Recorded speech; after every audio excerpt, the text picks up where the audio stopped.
Viewers, in today's video, we will give a detailed account of the Kashmir issue, which is the single most obstacle to the normalization of relations between Pakistan and India.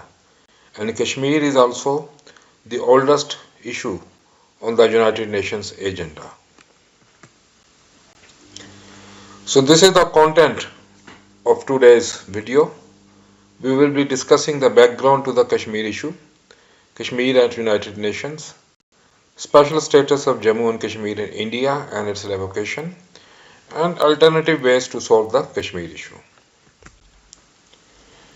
If you haven't yet subscribed to my channel, you are requested to kindly subscribe to it as early as possible. Jammu and Kashmir was one of the richest, largest, and strategically the most important of about 500 princely states at the time of independence. The state acted as a buffer between British India and China and Russia to the north. As you can see in this map, Kashmir constituted a buffer between China, which at that time was called the Republic of China, and the Russian Empire. In August 1947, before partition between India and Pakistan, the J&K state comprised the Kashmir Valley, Jammu, Ladakh, Gilgit and Baltistan. So you can see this is the map of the pre-partition Kashmir. Now at present the yellow map is under the occupation of India. The green map and the light green map is being controlled by Pakistan as Azad Kashmir and Gilgit-Baltistan. Under the Indian Independence Act of 1947, princely states were given three options: number 1 to join India, number 2 to join Pakistan, or number 3 to stay independent.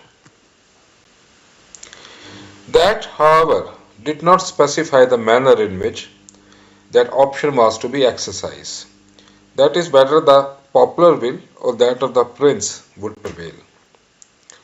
Finally, all Hindu majority princely states became part of India, while all Muslim majority states acceded to Pakistan. Kashmir, however, remained the only exception. This is because Kashmir had a peculiar situation. More than 80% of the population was Muslim, but they were governed by a Hindu ruler. The Kashmiri peoples wanted to join Pakistan. However, the Maharaja did not seem well disposed towards joining Pakistan. So there was an uprising in Jammu and Kashmir which forced Maharaja to seek Indian assistance. New Delhi agreed, subject to Maharaja signing the instrument of accession to India. The instrument was signed by Maharaja on 26 October 1947, and the following day India took control of the Kashmir state, and that is why 27th of October is observed as the Black Day by Kashmiris. The validity of the instrument of accession was challenged by Pakistan on the ground that the Maharaja wasn't authorized to do so on his own, and the decision should have been left to the popular will or to the people. In any way, Indian government, after the signing of the instrument of accession, pledged that as soon as law and order have been restored in Kashmir and its soil cleared of the invader, the question of the state's accession should be settled by a reference to the people. So it means that Indian government admitted that the accession of Kashmir to India was provisional. However, India did not clarify whether the popular will would be ascertained directly through a popular vote, that is by the people through a referendum, or indirectly through the legislature. Hence, when in 1955 Indian occupied Jammu and Kashmir's Constituent Assembly ratified the instrument of accession. Pakistan objected that the Constituent Assembly didn't have the mandate to do so because its only mandate was to prepare the constitution of the state. India, however, insisted that the ratification by the Constituent Assembly was valid. Now we come to the United Nations and Kashmir issue. On January the 1st, 1948, India went to United Nations Security Council on the ground that the situation in Jammu and Kashmir is likely to endanger international peace and security. India did so with a view to getting vacated the part of the territory which was controlled by Pakistan. On January 20, 1948, UNSC set up United Nations Commission for India and Pakistan or UNCIP to propose an acceptable solution to Kashmir. Many resolutions were passed by the United Nations Security Council on Kashmir. However, I am mentioning here the resolution number 47 dated April the 21st, 1948, in which, as you can read, the UNSC called for a free and impartial plebiscite to decide whether the state of Jammu and Kashmir is to accede to Pakistan or India. So you can see that the resolution is very categorical. It was, in the first place, it says that the only way to determine the future of Kashmir is through a popular vote or plebiscite. And second, Kashmir will either go to India or Pakistan, and there is no option for an independent Kashmir. In August and December 1948, UNCIP proposed to Pakistan and India through a resolution the following. Number one, a ceasefire and truce agreement, withdrawal of troops from Kashmir by both, and a plebiscite to determine the future status of the state under UN auspices. So still, UNCIP, which was working under the United Nations Security Council, also called for a plebiscite. India and Pakistan agreed to the proposals, including ceasefire, which became effective on January the 1st, 1949. In July that year, both sides agreed on demarcation of the ceasefire line. Now, India had two reasons for occupying Jammu and Kashmir, despite its commitment that its accession to India was only provisional. The only serviceable road for Indian Army to use to reach Ladakh ran through the Vale or Wadi, as we call it. Its abandonment would cripple Indian Army in an encounter with Chinese in Ladakh. And as we know that in 1962 a war did break out between India and China on their territorial dispute, in which India was comprehensively beaten. And the second reason was that the Indian government was averse to settling the Kashmir issue on religious basis, because if a referendum was held, Muslims, there were almost all the Muslims would decide to go to Pakistan, while non-Muslims were likely to decide to go to India, because India was also, or the Congress was also averse to partition of India or the British India on the basis of religion. So they also were averse to the settlement of Kashmir on religious basis. In 1950s, attempts continued to be made to resolve the issue. However, these attempts did not bear any fruit. In 1954, Pakistan joined US-sponsored defense organization SEATO or South Asian Treaty Organization, and in 1955 South Asian Treaty Organization, which formerly was called Baghdad Pact, but when Iraq left it, it came to be called SEATO. So India made Pakistan's membership of SEATO and CENTO, which were US-sponsored defense alliances, an excuse to withdraw its commitment to plebiscite in Kashmir. In 1957, Pakistan again asked UNSC to order withdrawal of our troops from J&K, send a UN force there, and organize a plebiscite. The UNSC, in response to Pakistan, drafted and presented a resolution. However, that resolution was vetoed by USSR, which at that time was closely behind India. The same year, India declared Kashmir its two-tongue or integral part, which means that it is no longer open to plebiscite or to any other solution which may lead to Kashmir being taken away from India. Now, it may be recalled that the instrument of accession declared that the state, that is the state of Jammu and Kashmir, could not be compelled to accept any future constitution of India.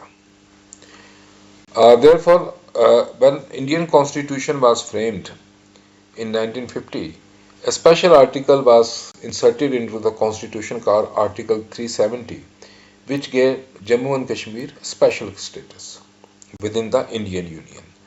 Now we need to look at what did the special status of Kashmir entail.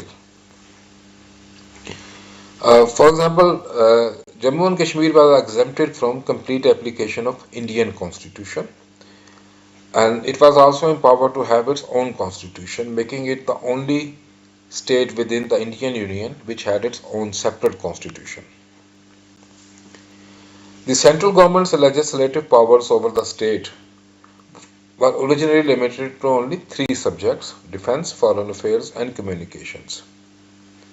And other legislative powers of the center could be extended to Jammu and Kashmir only with the concurrence of the state government. Now, Article 370 could be abrogated or amended only upon recommendation of the state's constituent assembly. So this was very categorically mentioned in the Article 370. However, the Constituent Assembly of Kashmir was dissolved in 1956 after adopting the state's constitution. Thus, legally, Article 370 became permanent feature of Indian Constitution. The reason was that it could be amended only on the recommendation of the Kashmir's Constituent Assembly, but the Kashmir Constituent Assembly has ceased to exist after 1956. Now, Article 370 also mentioned that the President, that is the Indian President, may declare that this article shall cease to be operative or shall be operative with certain exceptions and modifications, provided that the recommendation of the Constituent Assembly of the state shall be necessary before the President issue such a notification. So again, presidential powers could only be exercised on the recommendation of the Constituent Assembly of the state. However, gradually through presidential orders, the center's power over the state were expanded, and these presidential orders were controversial because they were not taken on the recommendation of the Constituent Assembly, which at that time didn't exist. Then a very historic development took place on August 5, 2019, when Indian government unilaterally revoked Article 370 of its own constitution. At that time, the Indian held Kashmir was under presidential rule because the legislature and the elected government there had been dismissed. So the presidential order was issued on the recommendation of an unelected government in Kashmir, that is the Governor of Kashmir, and it ended the J&K special status. The revocation of Article 370 entailed, number one, that Indian constitution will apply in full like any other state to Jammu and Kashmir, and second, J&K was divided into two union territories, one Jammu and Kashmir and second Ladakh. So not only the Kashmir state was stripped of its autonomy, it was also its status was also changed from that of a state to a union territory. Union territory means the territories which are directly under the control of the central government. The reason was that during 2019 elections, the Bharatiya Janata Party had promised to end Kashmir's special status, and, and the special status of Kashmir or the revocation of Article 370 was challenged in Indian Supreme Court, which in December 2023, after 4 years, upheld the revocation of Article 370, and uh, according to independent jurists and analysts, Indian Supreme Court decisions upholding the revocation of Article 37 was not in order. Now, what is the current situation of former Jammu and Kashmir state? So, Pakistan now controls northwestern portion, which includes Gilgit-Baltistan and Azad Jammu and Kashmir, while India controls southern and central parts comprising two union territories, Jammu and Kashmir and Ladakh.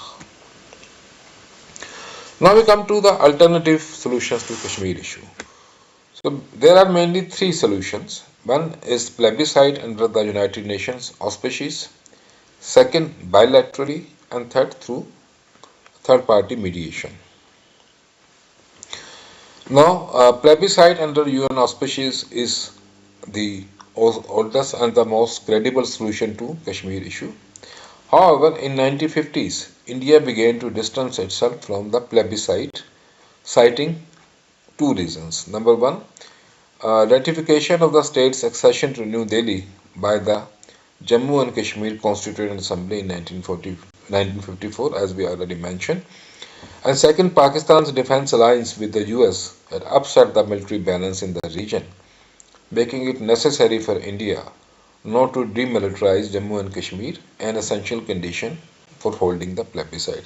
तो basically India का जो argument ये था कि एक तो कश्मीर की जो स्टेट एक्सेशन जो थी वो उनकी कॉन्स्टिट्यूएंट असेंबली ने रेटिफाई कर दी, तो हमने आगे पहले भी देख लिया कि ये कॉन्स्टिट्यूएंट असेंबली का कोई मैंडेट नहीं था। और दूसरा उन्होंने बनाया क्योंकि पाकिस्तान ने डिफेंस अलायंस कर ली थी यूएस ने, तो उसने एक मिलिट्री बैलेंस जो है रीजन का वो चेंज कर दिया था। तो ये भी कोई रीज़न जो है वो ज़्यादा क्रेडिबल नहीं थी, क्योंकि जो प्लेबिसाइड थी और यूनाइटेड नेशन की रेजोल्यूशन थी उसमें ऐसा कहीं नहीं लिखा था कि अगर पाकिस्तान की यूएसए के साथ कोई डिफेंस एग्रीमेंट हो जाती है तो उससे India can opt not to go for the Kashmir solution. एक और भी आर्गूमेंट एक और मीन्स है जो हिस्टोरिकली इंडिया ने फेवर किया, वो कि यूएन रेजोल्यूशन की बजाय इसका बायलैटरल तरीके से ये इंडिया और पाकिस्तान आपस में बैठ के करें। इंडिया अक्सर रेफर करता है 1972 सिमला एग्रीमेंट को, जिसके मुताबिक the two countries would settle their differences by peaceful means through bilateral negotiations और by any other peaceful means mutually agreed upon between them. So, India का व्यू ये है कि under the Simla agreement the Kashmir problem ought to be settled only through bilateral means and that the pact precludes, that is excludes any other course। तो उनका वो कहता है कि सिर्फ सिमला एग्रीमेंट के अंदर सिर्फ बायलैटरली इंडिया और पाकिस्तान कर सकते हैं, लेकिन पाकिस्तान जो है वो इस इंडियन आर्गूमेंट से एग्री नहीं करता, क्योंकि सिमला एग्रीमेंट ये कहता है कि that the principles and purposes of the charter of the United nation shall govern the relations between the two countries।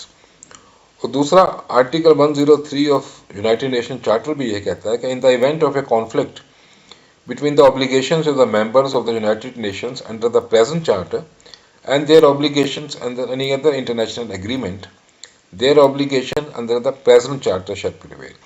इसका मतलब है कि यूनाइटेड नेशन के चार्टर में या किसी और इंटरनेशनल एग्रीमेंट या ट्रीटी में अगर कोई कॉन्फ्लिक्ट होता है तो यूनाइटेड नेशन का जो चार्टर है वो प्रिवेल करेगा। इसकी सीधी सीधी रीज़न ये है कि यूनाइटेड नेशन की जो ट्रीटी है that is a law making treaty. तो लॉ मेकिंग ट्रीटी हमेशा जो है उसका स्टेटस बड़ा होता है किसी ऑर्डिनरी ट्रीटी के मुकाबले में।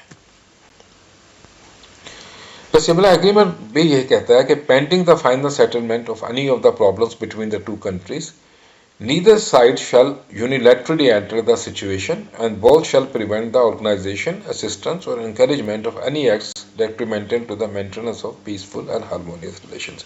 तो सिमिलर एग्रीमेंट ये कहता है कि जब तक इसका हल नहीं हो जाता इशू का, तो कोई भी साइड जो है कश्मीर के स्टेटस को चेंज नहीं कर सकती। लेकिन इंडिया ने तो आर्टिकल 370 को जब रिवोक कर दिया, तो इसका मतलब है कि उन्होंने सिमला एग्रीमेंट की भी एक वायोलेशन कर दी। तो हम इसमें जब हम बायलैटरल की बात करते हैं तो ये भी एक ज़रूरी है नोट करने का कि जब आप इंडिया कहता है हम बायलैटरली डिस्कस करेंगे, तो इंडिया का मतलब ये नहीं है कि इंडिया ने जो ऑक्युपाइड कश्मीर किया है उसको वो डिस्कस करेंगे, बल्कि इंडिया ये कहता है कि न्यू दिल्ली ये कहता है कि पाकिस्तान ने कश्मीर के एक हिस्से पे, जिसको आज़ाद कश्मीर कहते हैं हम, उस पर कब्ज़ा किया हुआ है और पाकिस्तान जो है वो इंडियन हेल्ड कश्मीर में जो इंसर्जेंसी है उसको सपोर्ट कर रहा है। तो जब वो कहते हैं कि बायलैटरल हम डिस्कस करेंगे, तो वही बेसिकली ये दो चीज़ें डिस्कस करना चाहते हैं। तीसरे पे आते हैं थर्ड पार्टी मीडिएशन पे। मीडिएशन आमतौर पे की जाती है और article 33 of the UN charter के अंदर, लेकिन मीडिएशन के लिए ज़रूरी है कि ये दोनों पार्टीज़ की कंसेंट से होनी चाहिए। और इंडिया ने हमेशा ये कहा है कि वो कश्मीर में किसी भी कंट्री की कंसेंट को मानने को, किसी भी कंट्री की मीडिएशन को मानने को तैयार नहीं है। तो इस वजह से मीडिएशन भी कामयाब नहीं हो सकती। यहाँ आपको मेंशन करते जाएं कि जनरल मुशर्रफ के दौर में जब वो सदर थे, तो उस वक्त काफ़ी कोशिश हुई थी कि कश्मीर को रिजॉल्व कर दिया जाए। तो उस वक्त जनरल मुशर्रफ साहब की गवर्नमेंट ने एक 4 स्टेप फार्मूला दिया था। पहला ये था कि उसमें making the LOC irrelevant, number 2 joint control of the disputed territory that is Kashmir, allowing free movement of people on both parts of Kashmir, लोग आ जा सकेंगे, और इवेंचुअली इंडिया और पाकिस्तान आपस में ट्रूप्स विड्रॉ कर लेंगे। लेकिन जल्द ही जनरल मुशर्रफ की हुकूमत जो है उनके खिलाफ एक तहरीक चल पड़ी, तो इस वजह से इस फार्मूले पे ज़्यादा बात नहीं हो सकी। लेकिन इसमें ये भी हमने देखना था कि इससे बेसिकली सलूशन क्या निकलता, क्योंकि इसमें प्लेबिसाइड का ऐसा जिक्र नहीं था। तो कश्मीर की मर्ज़ी के बगैर, अगर कश्मीरियों की मर्ज़ी के बगैर अगर कश्मीर का इशू रिजॉल्व होगा, तो शायद वो ज़्यादा एक क्रेडिबल सलूशन ना हो सके। कंक्लूडिंग रिमार्क्स में हम ये कह सकते हैं कि द फिलोसोफर थॉमस होब्स, जो 16th सेंचुरी इंग्लिश फिलोसोफर थे, उन्होंने एक दफ़ा कहा था कि covenants without the power to enforce them were but words, के एग्रीमेंट्स को अगर आप इन्फोर्स नहीं कर सकते तो वो अल्फाज से ज़्यादा उनकी कुछ नहीं है। तो ये चीज़ भी इस वक्त यूनाइटेड नेशन की रेजोल्यूशंस पे आती है, क्योंकि यूनाइटेड नेशन उनको खुद भी इन्फोर्स नहीं कर रहा, उसके मेंबर्स उसके इन्फोर्स नहीं करना चाहते, तो इस वजह से भी उनकी हैसियत जो है वो बहुत हद तक कम हो चुकी है। उम्मीद है आपको ये वीडियो पसंद आई होगी। Please like, share and subscribe to my channel CSS preparation. Thanks for your time.